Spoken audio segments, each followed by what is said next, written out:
그래서 모황 제도로 인하여 전복된 고대 교회 정치. 그래서 전체적인 교황 제도가 고대 교회 정치의 형태를 완전히 전복시켰다. 이렇게 이제 이 제목을 알고 있는데, 이렇게 이제 생각할 수가 있어요.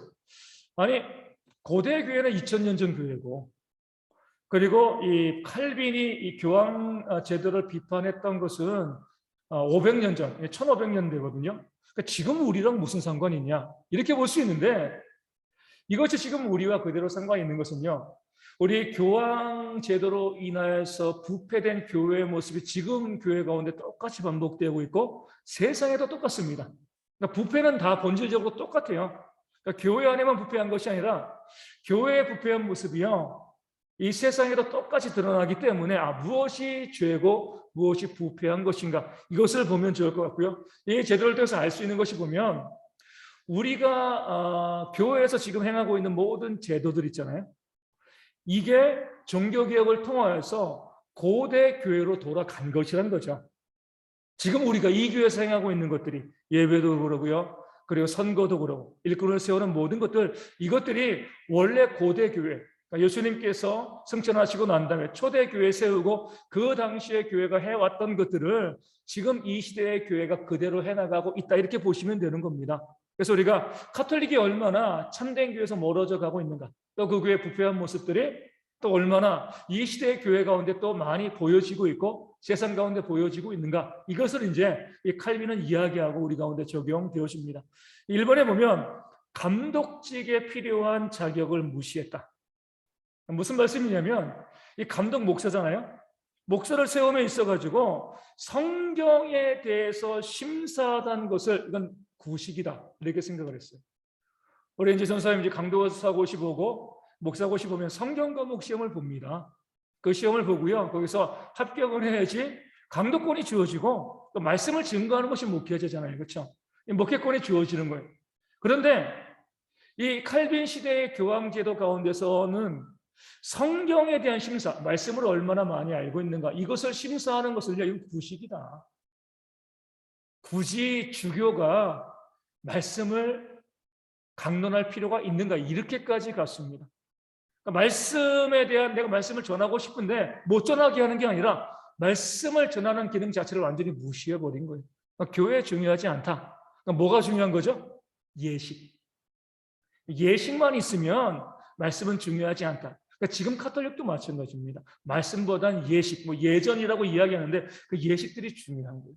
그것이 말씀보다 중요하다. 그러니까 칼빈 시대의 교황 제도가 그런 모습을 보였습니다. 그래서 설교보다는요, 변호를 잘하는 사람을 주교로, 사제는 이제 우리 이제 교회 목회자라고 하면, 주교는요 그 지역의 목회자를 통관하는 그런 이제 어떤 중요한 직책인데, 말씀을 잘하는 사람보다, 말씀을 잘 전달하는 사람보다 변호 잘하는 사람, 요즘 말로 이야기하면 뭐예요?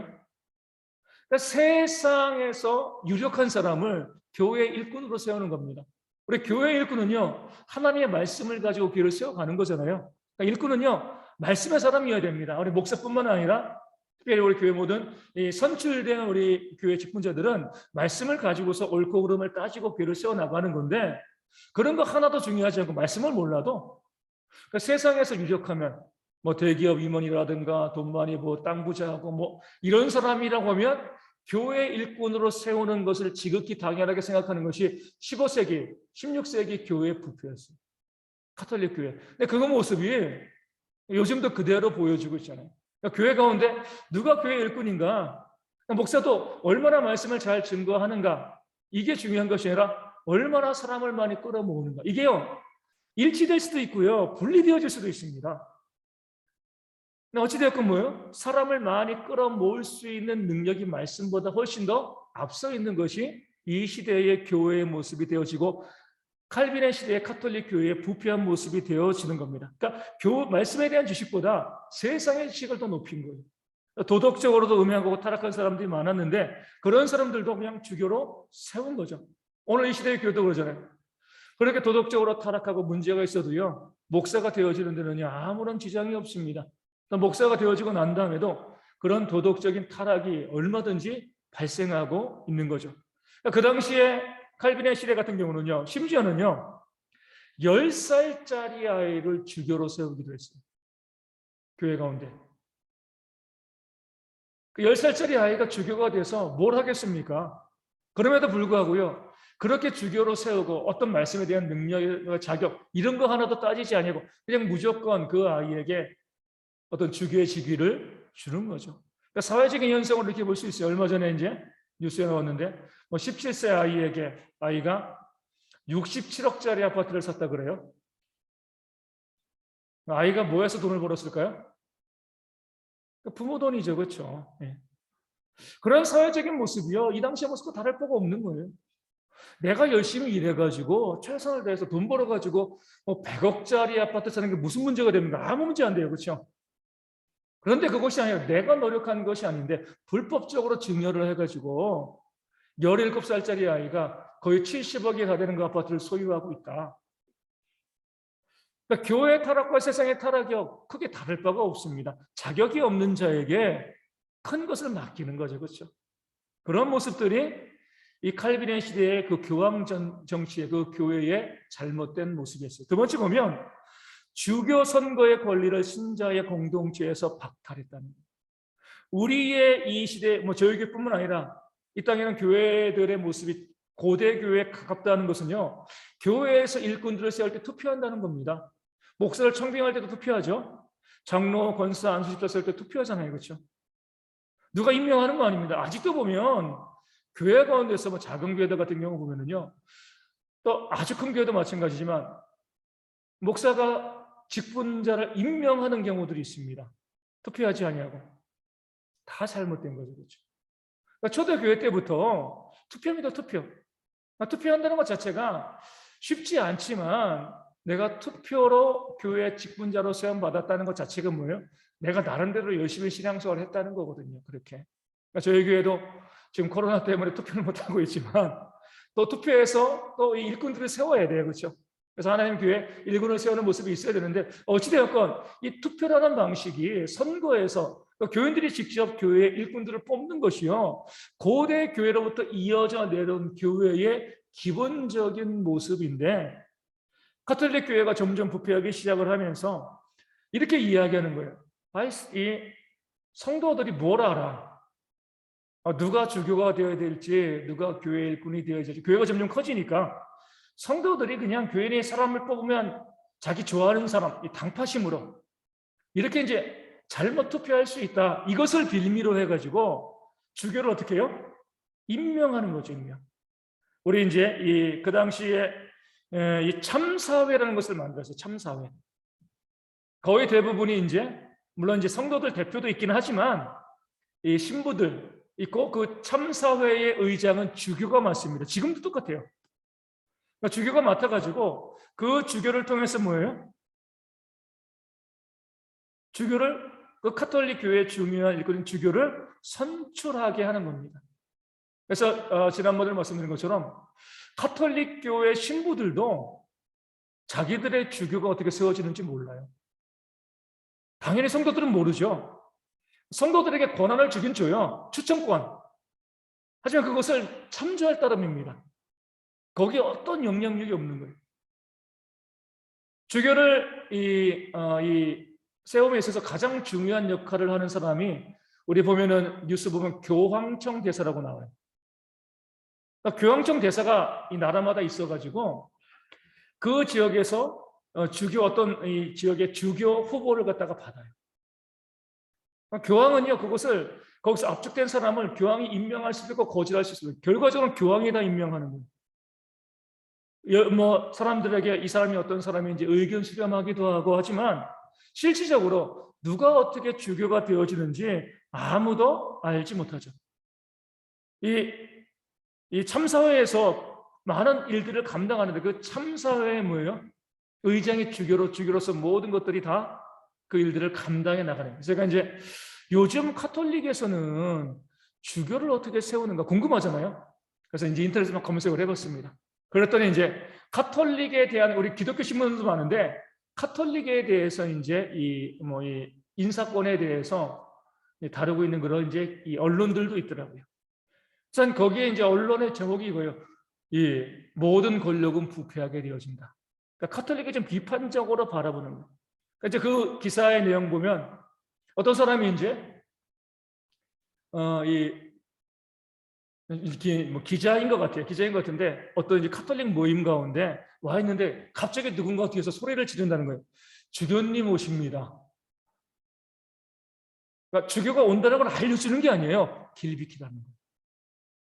주교가 오니까 이 사람이 되게 감정이 상한 거죠. 우리 교회의 말씀을 통해서 보면 일꾼들은 섬기는 자인데 주교님이 오십니다라고 소리 지르는 사람이 있다는 거예요. 그러니까 주교가 오니까 길 터주고 조용하고 떠들지 말고 마치 왕이 지나가는 것처럼 그러니까 지금 얼마 전에 벌어진 일이에요. 그렇게 해서 이제 주교가 지나가도록 그것을 하고요.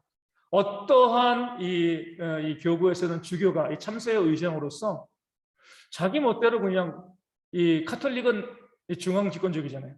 수십억짜리 건물을 짓고 아무도 이의를 제기하지 못한다는 거예요. 주교가 모든 권한을 가지고 자기가 원하는 사람을 참새에 세우고 거기서 결론 짓고 다른 사람들은 카톨릭에서는 거기에 대해서 항명하는 것 자체를 갖다가 아주 부정적으로 보는 거죠. 그런 일이 이루어질 수가 없는 거예요. 그렇기 때문에 그 사람의 의견은 그 다음에 카톨릭 신도인데 우리 교구에서 주교가 왕이래요. 왕으로서 모든 재정, 인사, 자기 마음대로 다 주물르고 거기에 대해서 어느 누구도 이론을 제기할 수가 없는 이런 권력이 썩지 않겠는가? 그런 이제 비판적인 입장으로 쓴 그 글들이 인터넷 가운데 있더라고요. 그 당시도 마찬가지입니다. 칼빈의 시대는 지금도 똑같아요. 평신도들이 교회의 일꾼들을 세우고 감독과 주교를 세우는 것이 성경의 원리인데 평신도들은 아무것도 못해요. 주교를 세우고 또 주교가 왕처럼 그 교회를 지배하는 거죠. 예수님께서는 우리가 아시는 것처럼 그 제자들의 발을 씻겨주셨잖아요. 이게 주님의 리더십이거든요. 근데 누구든지 교회건 성당이건 목회자건 교회 중직자들이 권력을 누리는 것처럼 권력을 행사하면서 성도와 교회를 지배하려고 하면은요, 그런 공동체는요, 하나님께서 원하시는 공동체가 아닙니다. 그런 일들을 카톨릭은 공인하고 있고요. 또 기성교회들은 그런 카톨릭의 모습을 좀 따라가고 있어요. 그래서 목회자가 왕이 돼서 이제 오늘 새벽에도 말씀드린 것처럼 저 지방의 어떤 교회에서 목회 세습 때문에 또 교회가 좀 많이 시끄러워지고 그런 거죠. 그러면서 이제 그쪽 교단에서는 그러니까 세습 자체를 불법이라고 이야기한 거예요. 교단에서. 뭐 하죠? 그러니까 교단을 탈퇴하려고 하는 거죠. 그러면서 내가 아들에게 교회를 물려주는 것은 하나님의 뜻이다. 이렇게 이야기하면 큰 교회니까 이제 이슈가 된 거죠. 제가 생각해 보니까 교단에서 목회 세습을 불법이라고 이야기하는데 그분이 목회 세습이 하나님의 뜻이라고 이야기하면 그 교단은 이단이죠. 그 교단을 자기가 속했던 교단을 이단으로 만들어 버리는 거예요. 이런 일들이 지금 이 땅 가운데서도 그대로 벌어지고 있어요. 그 목사님이 권력을 쥐고 있고 그 권력을 행사하니까 교회는 어때요? 그 권력에 대해서 아무도 이의를 제기하지 못하는 거죠. 남들이 봤을 때는 통일성이 있다, 뭐 이제 이렇게 보지만 그런 교회, 그런 구조 자체가요 비성경적입니다. 누구라도 이것이 잘못되었습니다라고 이야기할 수 있어야 되고요. 이것이 성경적으로 옳지 않다는 것을 이야기해야 되는데 그냥 목회자가 권력을 가지고 그것을 휘두르면 다 거기에 복종하고 순종하고 이게 정말 은혜로운 교회다라고 이야기하는 것 자체가 우리가 종교개혁으로 카톨릭에서 벗어났는데 다시 카톨릭의 모습으로 돌아가고 있는 그런 악한 모습이 되어지는 거죠. 세 번째 보면 태만한 결과로 통치자들이 간섭하게 되었다. 그러니까 참사회가 주교를 선출하는 권한을 가지고 아까 말씀드린 것처럼 10살짜리 애도 주교로 세우고요. 말도 안 되는 그런 일을 하니까 이 세상 권력들 왕들이요. 교황청과 협의하는 겁니다. 그 주교를 우리가 세우자, 권력자들이. 저렇게 엉망으로 세우는데 우리가 세우는 것이 낫지 않냐. 교황청은 또 돈 받고요. 주교를 세울 수 있는 권리를 통치자들에게 줍니다. 그럼 그런 통치자들이요. 그러니까 제대로 된 주교를 세울 리가 만무하죠. 근데 교회는요, 아무 문제가 없어요. 왜냐하면 참사회가 세운 주교나 국가가 세운 주교나 엉망이긴 다 마찬가지거든요. 둘 다 똑같이 문제가 있으니까 누가 세우건 어떤 사람이 주교가 되어지건 아무런 문제가 없이 권력자들이 그 주교를 세우는 그런 권한을 가져가게 되어지는 겁니다. 여기서 이제 책에 이렇게 나와 있죠. 군주들은 자기들보다 권리가 더 많지 않은 자들이 자기들처럼 권리를 악용하고 있을 바에는 차라리 자기들이 그 권리를 차지하는 것이 좋겠다고 생각한 것이다. 왕들이 봤을 때, 못난 주교들, 못난 애들이 저 권리를 행사하고 있으니까 차라리 우리가 그 권리를 뺏어서 우리가 행사하자. 이런 의미로서 권력자들이 주교를 세우는 그런 권한을 가지게 되어진 거죠. 그리고 네 번째 보면 사제와 부제를 임명하는 데 관한 폐해. 우리가 사제와 부제를 볼 때 이 사제를 장로로 보고 부제를 안수집사 이렇게 이제 보시면 좋습니다. 물론 사제가 목사이긴 하지만 이제 이 목사도 장로잖아요, 그렇죠? 그래서 장로와 우리 안수집사 이렇게 보면 되는데 주교들은요 이 사제와 부제를 임명할 수 있는 전권이 있어요. 당연히 투표로 되어야 되는 거죠. 교회에서 장로와 목사와 안수집사님들이 권사님들이 투표로 세워져야 되는데 가톨릭 주교는요 자기들의 권한을 가지고 내가 원하는 사람을 임명할 수가 있는 거예요. 이 성경에서 보면은 사제와 부제, 우리 목사, 장로, 우리 안수집사 또 권사님들은 뭐 때문에 교회에서 세움받은 거예요? 목양을 위해서. 그러니까 교회에서 성도들을 양을 치는 거죠, 그렇죠? 목자로서 목사가 목자가 아니에요. 장로님, 권사님, 안수집사님들 목자로서 양들을 치기 위해서 목양을 위해서 교회 일꾼을 세운 거예요. 그런데 주교가 자신의 권한을 강화하기 위해서 사제는 뭐 하는 거야? 미사 집전만 해. 또 부제는요? 돕는 일, 미사를 집전해 돕는 일. 요즘도 카톨릭에 부제가 있습니다. 그러니까 성경에서 분명히 부제를 안수집사라고 이야기하는데 카톨릭의 부제는 뭐예요? 지금 우리 교회로 말하면 전도사님, 강도사님 되는 거예요. 사제가 되기 위해서 그러니까 준비하는. 그러니까 어떻게 보면 교회 내에서 사제가 되었으면 이제 카톨릭 신학교 가서 공부하기 이전에 교회 내에서 그런 자로서 세우는 있는 데도 있고 없는 데도 있고 서양 교회에서는 부제가 분명한데 우리나라에서는 이 부제가 그렇게 큰 존재감이 없는 거죠. 교회 가운데 보면 안수집사님들이 얼마나 중요해요. 교회 재정을 가지고요 잘 관리하면서 또 빈민들을 돕고 바르게 쓰는 이 중요한 역할을 카톨릭은 주교가 다 가지고 있습니다. 목사가 다 가지고 있는 거죠. 교회 재정에 대한 모든 것들도 목사가 다 가지고 있으면서 그러니까 목사 마음대로 교회 재정을 움직이는 거죠. 그래서 이 사제와 부제가 원래 그들이 감당해야 될 목양과 또 교회의 재정에 대한 역할을요 다 뺏어버리고 그러니까 교회의 보조자 이런 정도의 이제 이 모습으로 그들을 세워 나간 거죠. 그래서 생활할 재력만 있으면 누구든지 사제와 부제로 임명했습니다. 내가 먹고 살만한 교회에서 안 도와줄 거야. 먹고 살만하면 이제 내가 그래, 사제와 부제 왜요? 명예를 얻기 위해서.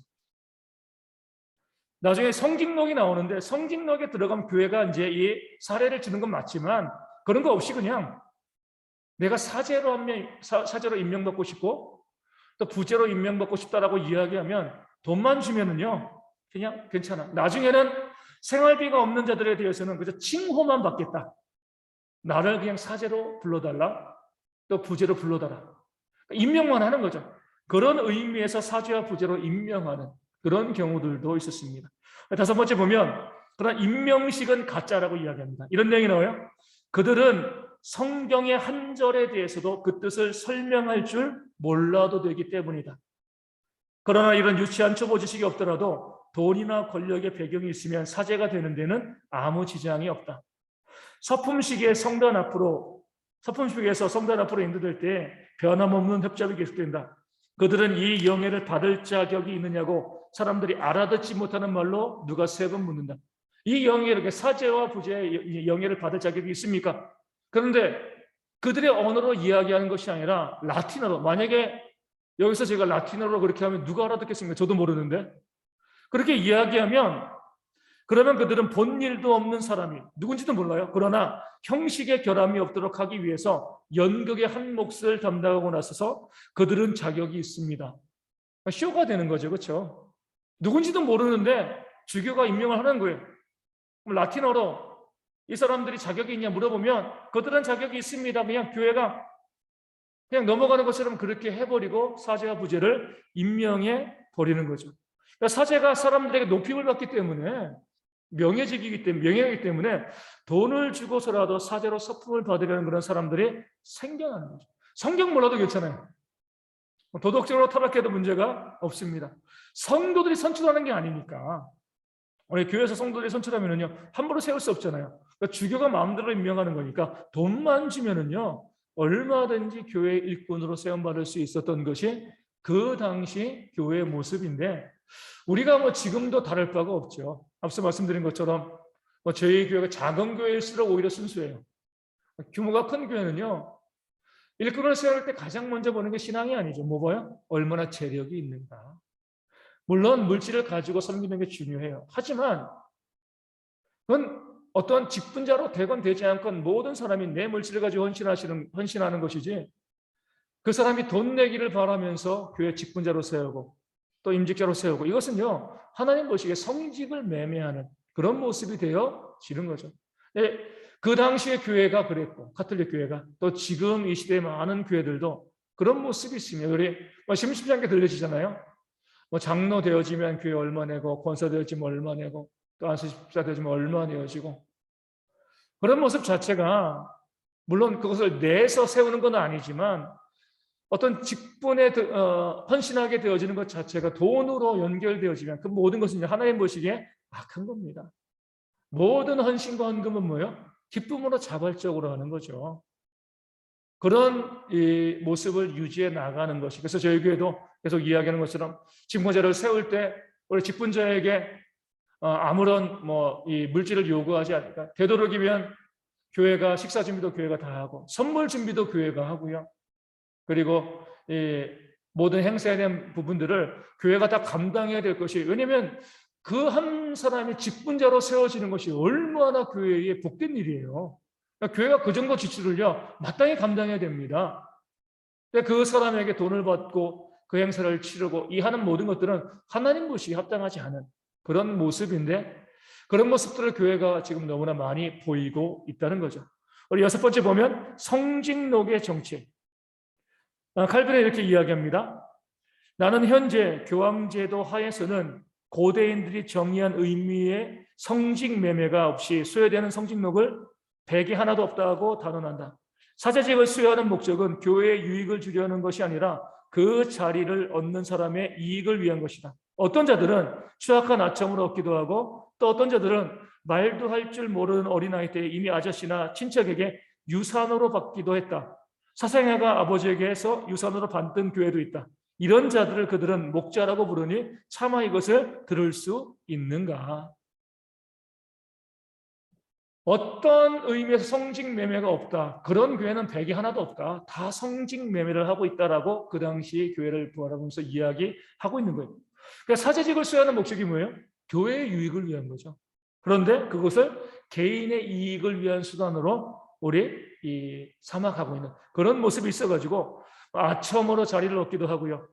또 어떤 사람은 어린아이 때 뭐 아저씨에게 친척 왜냐하면 이제 기본적으로 신부들은 결혼하지 않으니까 아저씨나 친척에게 어떤 주교직을 유산으로 받습니다. 그리고 몰래 사생아를 낳고 그 사생아에게 유산으로 주는 경우들도 있는 거죠.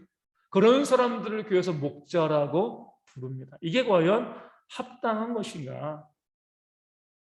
우리도 보면 이제 어떤 목회자들이랑 같이 모여서 뭐 이야기하다 보면 참 그런 이야기들이 많이 나와요. 우리 교회단들도 마찬가지입니다. 우리 한국교회에서 보면 어떤 교회에서 우리가 목사를 세운다, 목사를 청빙한다. 그럼 뭘 바라봐야 돼요? 그 목사님이 이 교회에 와가지고 얼마나 목양을 잘하고 그래서 교회를 얼마나 거룩하고 또 경건하게 세워나갈 것인가. 이것을 보고 목사를 청빙하는 거잖아요. 제가 이제 실제적으로 보게 되었을 때, 교회가 목양을 위한 목회자를 청빙하지 않는 경우들이 참 많습니다. 목양을 위해 가지고 저 목사님이 이 교회에 오시면 정말 목회를 잘 감당하실 거예요. 이렇게 목회자를 세우지 않아요. 그럼 어떻게 해요? 여기 보면 아첨이라고 나와 있잖아요. 그렇죠? 보면 이제 일종의 목회자의 이 카르텔이라는 게 있어요. 그러니까 친목회 비슷한 게 있잖아요. 어떤 교회에서 우리 담임 목사님이 이제 은퇴하시고 또 새롭게 이제 목사님을 우리 초빙하려고 한다. 근데 모르잖아요. 누가 어떤 목사님인지. 그러면 이제 여러 목사님들에게 물어봐요. 좋은 목사님 있습니까? 라고 물어보면 내가 어때요? 그 교회를 정말 잘 세워갈 수 있는 좋은 목회자를 내가 소개를 시켜줘야 되는 거잖아요. 근데 그게 아니라 우리 그룹 가운데 누가 그 자리에 갔으면 좋겠다. 보내는 거죠. 그럼 교회가 엉망이 되는 거죠. 그렇죠? 내 친한 사람 중에서 이 사람이 정말 이 담임 목회를 원하고 있는데 아무리 봐도 이 사람이 그 교회에 가면 그 교회는 문제가 발생해. 그럼 보내지 말아야죠.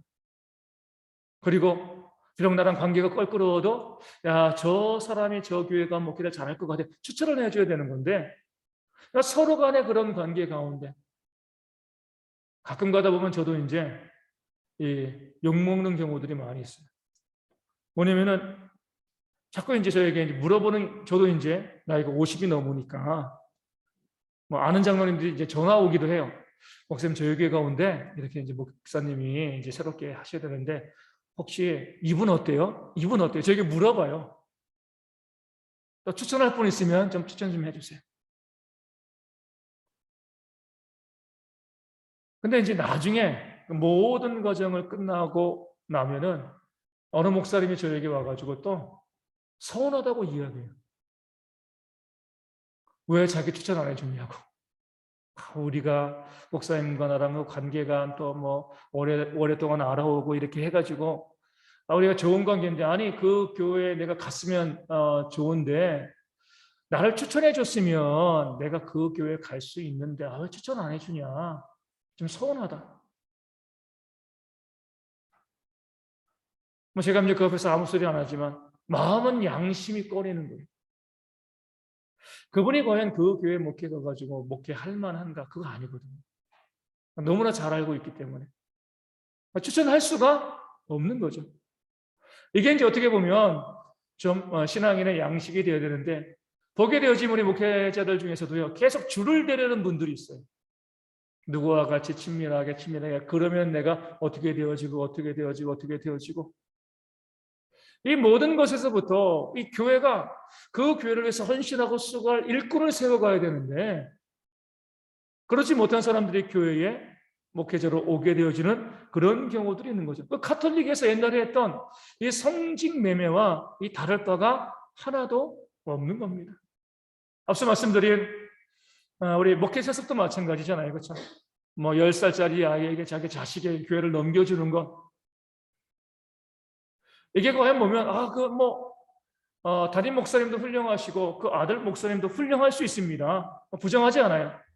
하지만 그렇게 아들 목사님이 훌륭하다라고 하면 굳이 그 교회 아니더라도 얼마든지 사역할 교회들이 많이 있거든요. 괜히 그 교회 가가지고 다른 사람들에게 그 교인들도 얼마나 그 마음의 양심이 찔리겠어요. 그런 소리 듣고 교회 이야기가 신문에 나오고 유익하지 않은 거잖아요. 그렇죠?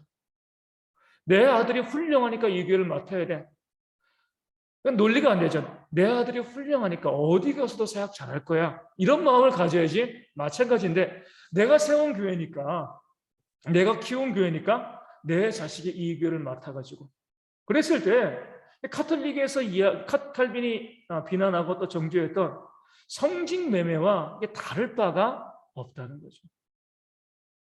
이것들이 나중에 계속 용인되다 보면요 정말 물론 그러진 않겠지만 이제 막 신학교 졸업한 그 사람을 교회 목사로 또 이 큰 교회 목사로 세우고 이런 일들도 부지기수로 발생할 수가 있는 거예요. 그렇기 때문에 그것이 잘못되어졌다. 자격이 있는지 합당한 자 교회가 온전히 투표해서 세우는 것이 옳다라고 칼빈이 이야기하고 있는 거죠. 7번째 보면 회개와 납회가 있습니다. 그 당시에 이렇게 이야기하죠. 한 사람이 5이나 6교회에 동시에 임명된다. 지금 군주들의 궁정에서는 각각 수도원장직이 셋, 주교직이 둘, 대주교직 하나를 가진 소년들을 볼 수 있다는 거예요. 소년인데 세 개의 수도 원장의 원장직에 있고요. 또 주교직이 두 교구를 맡아 있는 거고, 또 대주교직 하나를 갖고 있는 그런 소년들, 그러니까 젊은이들을 볼 수가 있는 거죠. 한 참새 의원이 성직록을 5이나 6, 7씩 차지하고서 수임만 받으면서 그곳 교회들은 전혀 돌보지 않는 것이 보통이다. 그 당시 가톨릭이 그랬습니다. 그러니까 성직록에 들어가 있으면 교회로부터 이제 이 사례비를 받는 거잖아요. 사례비를 많이 받기 위해서 뭐 하는 거예요? 여러 교회를 지배하고 다스립니다. 실제로 그렇게 여러 교회 하면서 열심히 목양을 하면 상관이 없는데 목양을 하나도 감당하지 않는 거죠. 이렇다고 하면 이것이 얼마나 해괴한 악행인가. 그러니까 직분은요, 섬김과 헌신을 위해서 주어진 거잖아요. 이 직분을 자신의 개인적인 이득, 소득을 위해서 직분을 사용한다라고 하면 하나님 보시기에 악하고 회개하는 그런 악회가 되어진다는 거죠. 어떤 경우를 하든 목회하는 것이 목회자의 밥벌이의 수단이 되어지면 안 되는 거죠. 성실하게 목회하고 교회를 세우기 때문에 교회가 마땅히 그 목회자를 책임지고요. 헌신하는 것이 맞는 길이죠. 그렇게 헌신할 때 교회가 그 수고를 알고 또 필요한 것들을 공급해 주는 것이 교회의 모습인데, 그런 수고와 헌신에는 전혀 관심이 없이 내가 먹고 살기 위해서 우리 목회하고 또 세워가고 살아가고, 이런 것들이 과연 우리 가운데 합당한 것인가? 그래서 우리가 가톨릭 교회에서 수입을 위해서 이 교구와 교회를 섬기는 그런 사람들이 그 당시에 있었다라고 이야기하고 있습니다. 우리 8번째 보면 우리 사제가 된 수도사들, 이것도 이제 오늘 교회에 적용될 수 있어요. 고대 교회에서는 사제와 수도사가 따로 분별되어 있어요. 그러니까 사제는 교회를 목양하는 거죠. 수도사들은요, 수도사죠. 이제 수도원에 들어가서 이 사제의 직분을 받지 않고요. 또 이제 이 자신의 어떤 수양이라든가 또 이런 어떤 이 신학 공부라든가 이런 것에 집중하는 그런 사람들이 있었습니다. 우리가 이제 수도사가 사제가 되는 것을 엄격하게 제한했어요. 목양하는 건데 그 목양에 집중하는 사람이 이 수도사가 이 사제가 되어지면 목양에 집중할 수가 없다. 수도사가 되든가 수도사이거나 사제가 둘 중에 선택하라. 겸직하지 않도록 그렇게 이야기한 거죠. 그래서 목양에 집중하도록 이야기한 건데, 이 수도사이면서도 사제처럼 이 성직록에 이름을 올리고요, 돈을 받으면서 또 목양을 하지 않는 그런 사람들이 그 당시에 존재했다는 거죠. 좀 비슷하고 또 다른 문제일 수 있는데, 요즘도 보면 그럴 수 있어요. 우리가 목회자가 신학교 교수를 하는 것이 합당한가? 약간 사제와 수도사로 이렇게 우리가 나눠볼 수도 있거든요. 어떤 목사님들 보면 이 목회와 이 신학교 교수를 같이 하시는 분들이 있습니다. 그러니까 개인적으로는 영광이겠죠. 교회에서 목회자이기도 하고요, 또 신학교 교수도. 근데 과연 그 목회가 목양이 올바르게 되어질 수 있을 것인가? 하나만 선택해야 됩니다. 하나만. 우리가 많은 목사님들이 이야기하는 것처럼 교회의 규모가 크건 작건 그 한 교회를 맡아서 헌신하는 것은요, 모든 삶을 다 쏟아부어도 시간이 모자라는 그런 헌신이거든요. 근데 신학교 교수도 하고 또 목사도 하고 어느 한 것에 뭐예요? 소홀해질 수밖에 없습니다. 그런 면에서 사제와 이 수도사가 함께 겸직할 수 없는 것처럼 이 목회자와 또 신학 교수가 함께하지 않는 것이 그 교회에 유익하게 되어지는 겁니다. 또 다른 면에서도 그래요. 목회자가 너무 대외 활동을 많이 해요.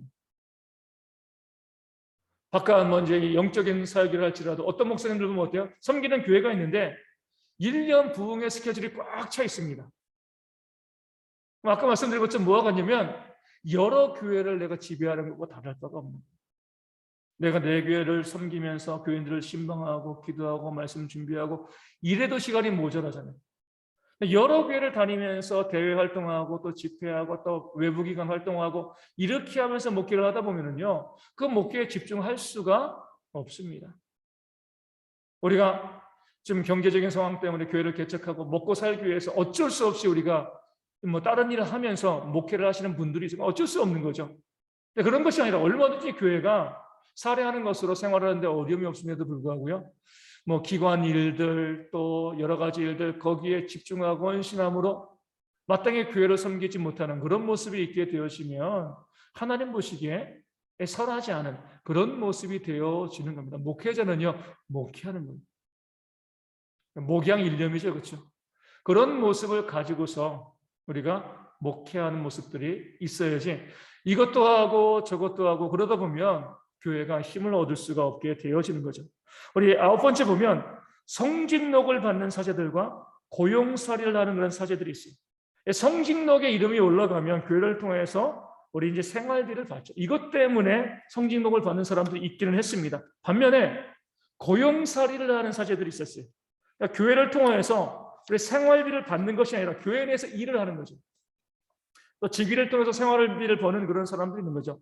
성가를 부르는 것으로 돈을 버는 사람들도 있고, 또 고위직에 임명되는 것으로 돈을 버는 사람들도 있어요. 어떤 이제 연합회 임원이 되어지고 거기서 또 이제 돈을 주고 이것을 가지고 또 이 돈을 버는 사람도 있습니다.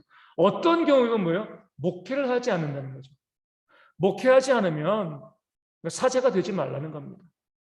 내가 사제가 되어졌다는 것, 내가 목사가 되었다는 것은 철저하게 내가 교회를 섬기고 목회하기 위해서 이 사역을 감당해 나가는 것이다. 세미나 주최하고 또 뭐하고 이런 것을 가지고 돈 벌어가지고 목회하지 말고 오직 뭐예요?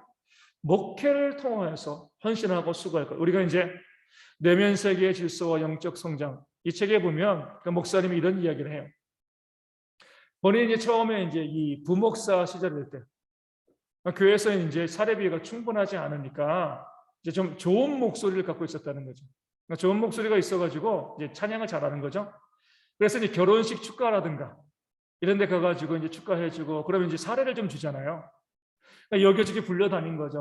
오늘은 이 교회, 이 결혼식 가서 그러니까 생활에 부족한 부분들을 이제 사례를 받아가지고 이제 하는 거죠. 그러다가 이제 어느 날 목사님이 고백하고 이제 이 묵상을 하면서 내가 목회에 전념하지 아니하고 이렇게 하는 것이 과연 옳은 것인가?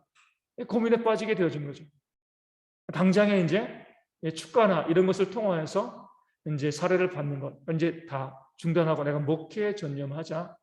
이제 목회를 전념한 이제 그 모습, 그 내용들이 그 책 가운데 나오게 되어지는 거예요. 왜냐면 처음엔 좋은 의미로 그냥 했는데 나중에 본말이 전도된 거예요. 그 대외적인 활동, 여기에 고용되어져서 일하는 이것이 훨씬 더 자신의 수입에 나으니까 여기에 집중하게 되어지는 거예요. 목회에 집중하지 못하게 되어지는 거예요. 이것은 내가 하나님께 온전지 못한 모습이다. 그만두는 모습이 그 책 가운데 나오는데 그 당시 교회 가운데서도 이런 모습들이 있었습니다. 우리 10번째, 우리 마지막으로 보겠습니다. 여러 가지 성직들의 거칠에 칼빈이 이렇게 이야기해요. 그들의 교회를 어떻게 섬길 수 있는가? 그들은 말씀 선포와 권징의 엄수, 성례 집행을 귀찮은 짐이라고 해서 던져버렸다. 진정한 장로라고 자랑할 무엇이 그들에게 남아있는가? 노래가 있고 찬란한 의식이 있다. 그러나 그것이 장로직과 무슨 상관이 있는가? 부속 예배당 사제와 참사회 의원 그리고 부주교와 참사회 의장과 그 밖에 무의도식 배는 장로의 가장 중요한 직책에 새끼손가락 하나 되지 않는 자들이므로 그들이 이 명예를 도둑질하며 그리스도의 거룩한 제도를 침범하는 것을 우리는 용인할 수가 없다는 것이다. 앞서 말씀드린 것처럼 이 카톨릭에서 정말 자랑하는 것은 의식이에요. 의식. 그런 의식을 가지고서 우리가 이런 좋은 의식을 가지고 있다, 이런 모습이 있다라고 이 의식을 자랑하고 있는데 실제적으로 그 말씀에 대한 부분들, 말씀으로 교회를 목양하는 부분들은요 전혀 신경 쓰지 않은 거죠. 요즘 이제 현대 교회들이 이런 의식들을 많이 따라가요. 의식이 더 앞서는 거죠, 말씀보다. 그래서 예전에 제가 말씀드린 것처럼 제가 이제 전도사일 때 어떤 청년이 목사님 제가 여러 배 수련회 다녀와가지고 정말 은혜 많이 받았습니다. 제가 청년들이 은혜 받았다니까 얼마나 좋아요. 그래서 그래 목사님이 무슨 말씀을 증거했는데 모르겠다는 거예요. 은혜 어디서 받았어? 예배 전에 찬양이 너무 은혜로웠어요. 찬양하고 좋은 거죠. 그러니까 우리가 이런 식으로 갈 수가 있다는 거죠. 그러니까 찬양이 얼마나 좋은 역할을 감당해. 우리가 말씀으로 그럼 길을 열어주는 거거든요. 그 찬양을 통해서 말씀과 연결되어야 되는데 어떤 경우는 말씀과 그런 은혜와 상관없이 의식만 채 의식만. 카톨릭도 보면은요, 우리 저는 안 가봤지만 카톨릭 결혼식 한 2시간, 3시간 한다며요.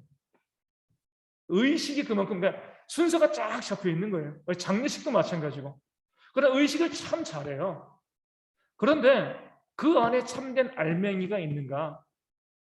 뒤에도 다루겠지만 얼마 전에 제가 이제 선거철이니까 우리 이제 이 대통령 선거 후보자들이 각 종교 단체 많이 찾아가잖아요. 그래서 어떤 사진 보니까 어떤 이제 불교 단체를 찾아간 그런 사진이 있더라고요. 갔는데 그 중들이 입은 옷이 너무나 화려한 거예요.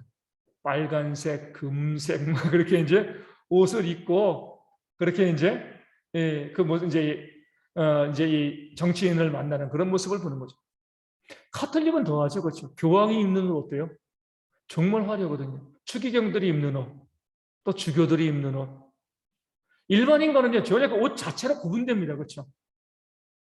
저 같은 경우는 그냥 들어가면 뭐 주일날 다 양복 입고 오면 뭐 누가 누군지 모르지만 카톨릭은요 그 옷을 가지고 예식과 형식을 가지고요 사람들을 구분해내는 이런 부분에 많이 했어요. 예전에 제가 2011년도죠.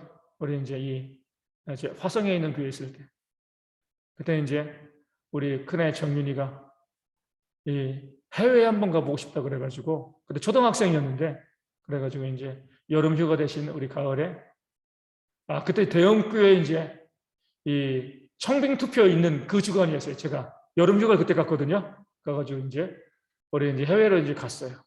태국에 이제 푸켓에 갔다 왔는데 비행기를 딱 탔어요. 딱 탔는데 앞에 중들이 2명 타더라고요. 태국도 불교나라니까 이제 우리 한국과 이제 태국과 이제 왕래가 잦아요. 중들이 2명 타고 옆에 뭐 수행원들 같아요. 뭐 이제 뭐 남자 여자 해가지고 하는 막 10명 정도 그렇게 좌석을 쫙 제 바로 앞자리인데 그렇게 이제 중들이 탔는데 제가 딱 보고 그 중들의 옷을 보고 야 옷이 다 똑같은 게 아니구나. 중들이 승복을 입잖아요. 딱 보니까 정말 야 저거는 천 자체로도 정말 비싼 천이겠다 그런 느낌이 드는 아주 고급 옷을 딱 입고 이제 비행기를 타더라고요. 타가지고 2분이 이제 스님 2분이 이제 앞에 고승이겠죠 아마 나름대로 그래가지고 고승인 것 같아요. 그래가지고 2분이 딱 앉아 있는데 제가 옆에서 쟤들은 뭐 하면서 저분들은 뭐 하면 쟤들은 아니 저도 나이 많으니까 저분들은 뭐 하면서 그냥 태국까지 한 4시간 5시간 갈까 한 번은 이제 앉자마자 이제 참선을 하더라고요. 자는 건지 참선인지 모르겠지만 눈 딱 감고 있어요. 한 번은 약간 활달하신 것 같아요. 이제 비행기가 딱 출발하고 기내 서비스가 오잖아요.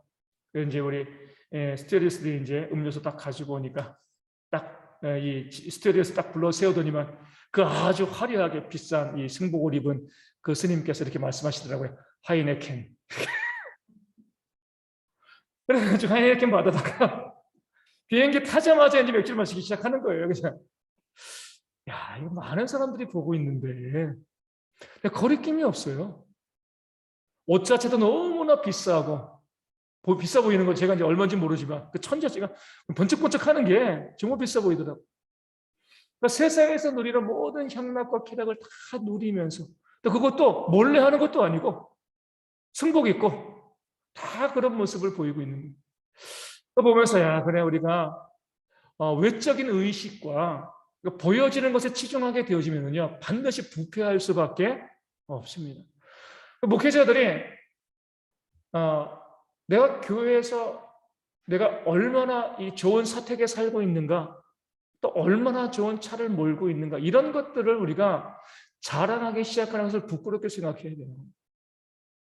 내가 얼마나 많은 것을 누리고 있는가 얼마나 이 호화롭게 살고 있는가 이것을 자랑하고 그것을 부러워하는 목회자들이 참 많이 있거든요. 여기에서 우리가 벗어나야죠. 그런 모습이 있지 않으면 교회도 반드시 부패할 수밖에 없습니다. 그래서 우리가 이 시대의 교회가 칼빈의 그 시대의 교회처럼 화려한 의식과 비싼 것, 또 향락적인 것 여기에 교회가 물들지 않고 좀 더 검소하고 소박하게 교회를 세워가는 그런 모습이 회복되어지는 사회에서 세상적으로도 인정받는 그런 교회가 되어질 수 있도록 우리 모두가 함께 또 많이 기도하시고요. 그런 모습으로 교회 개혁도 이루어져야 할 줄로 믿습니다. 이 책을 보면서 참 아쉬운 건 그거예요. 500년 전의 교회나 지금 이 시대의 교회나 크게 다를 바가 없다는 것에 대한 그런 아쉬움들이 있는 거죠. 뭔가 개혁된 모습을 교회가 보이는 것이 주님께서 오실 그 길을 준비하는 그런 모습이 되어질 줄로 믿습니다. 우리 찬송 헌정하겠습니다. 몇 장 할까요?